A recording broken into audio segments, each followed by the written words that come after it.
was truly touched when wounded warriors, their spouses and children, staff members, soldiers, sailors, Marines, and airmen at the hospital attended the celebration and partook equally in the festivities. One gentleman at this event rightly remarked that Diwali is not simply a celebration for Hindus, but is also celebrated by other religious groups in India as a festival of lights that unifies all different religions. It is an occasion for people of various groups to come together and be unified in the lighting of one lamp, which is a symbol of the awakening of the inner spiritual light, just as God's light illuminates the whole world.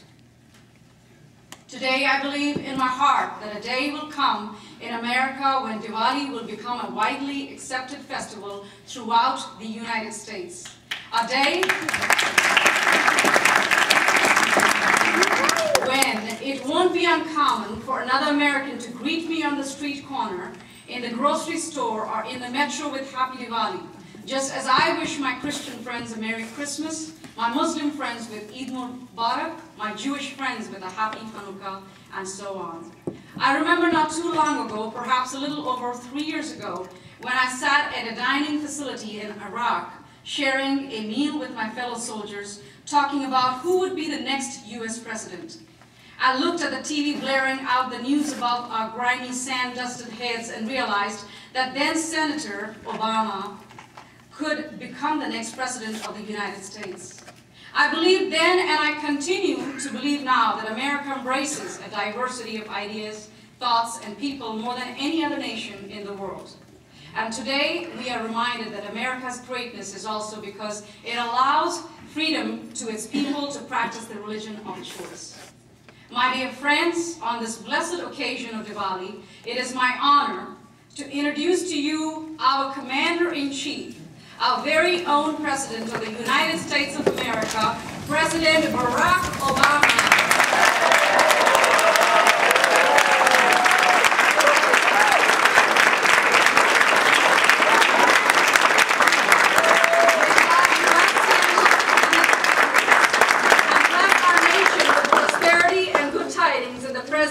And in the days to come, President Obama.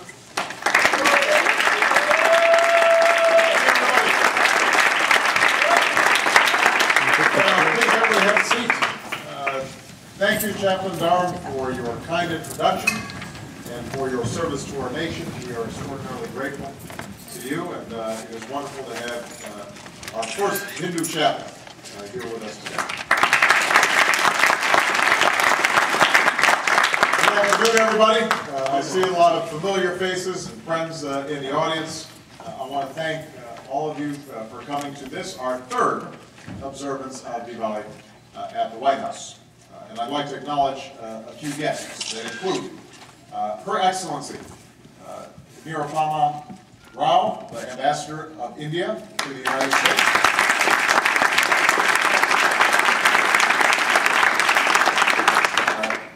Dear friend Neera Tanden, the new president of the Center for American Progress.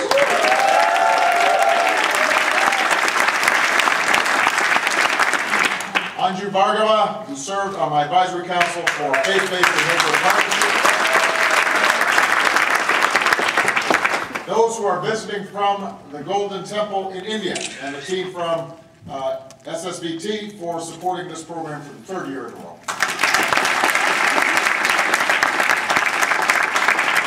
Outstanding USAID Administrator, Dr. Ron Shuck.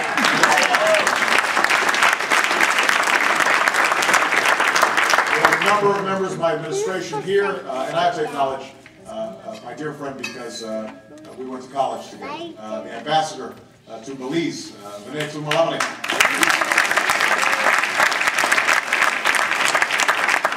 I can tell a lot of stories about me, but he is sworn to secrecy.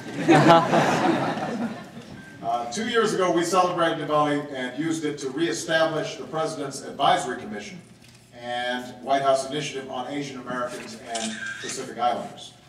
The Commission, under Kiran Ahuja, is doing outstanding work to improve the health and the education and the economic status of AAPI communities, and I want to thank all the members for their outstanding service. Thank you very much. Asian Americans and Pacific Islanders obviously have enriched our culture. They've strengthened the fabric of our nation in every single field of endeavor. Just recently, I awarded Nirmala and Sujata Imani with the Citizens Medal on behalf of their late mother, Vijaya, who worked to combat domestic abuse. This summer, the White House hosted the first ever convening to promote community partnerships around Seva. Ravi got a service supporter over there. Ravi decides determined leadership led to the New York Taxi Workers Alliance being recognized by the AFL-CIO.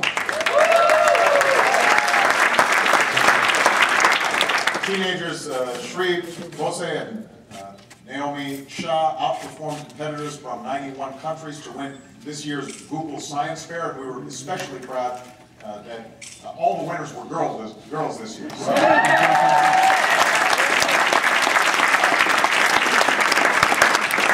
and as Chaplain Durham illustrates, Asian Americans and Pacific Islanders honorably defend our nation through their armed forces. So Diwali is a special holiday for millions across our country and around the world. And Michelle and I greatly enjoyed celebrating that occasion while in India last year. Some of you saw Michelle dancing. It was much better than my dancing. Diwali is a time to celebrate the victory of light over darkness, of hope over despair. Hindus, Sikhs, Jains, and many Buddhists consider the day to be sacred to their faiths. But the message of this day is truly universal, that in the end, good will always triumph over evil. It's also a time for reflection and remembrance of our neighbors in need.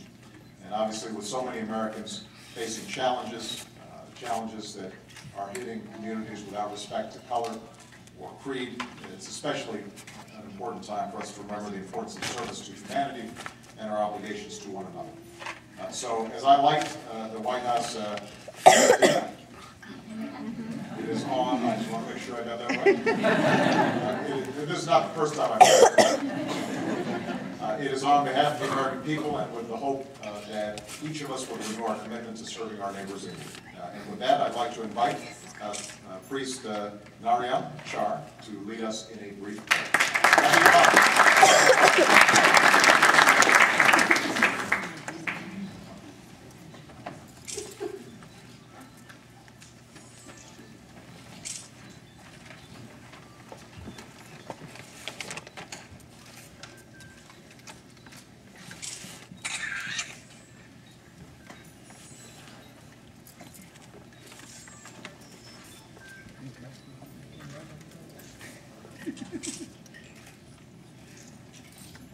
Sri Gurubhyo Namaha Harivam Asatoma Satgamaya Tamasoma Jyotirgamaya Mrityorma Amrutangamaya Om Shanti Shanti Shanti Sarve Bhavantu Sukhina Sarve Santu Niramaya Sarve Bhadrani Pashyantu Ma Kaschid Dukkha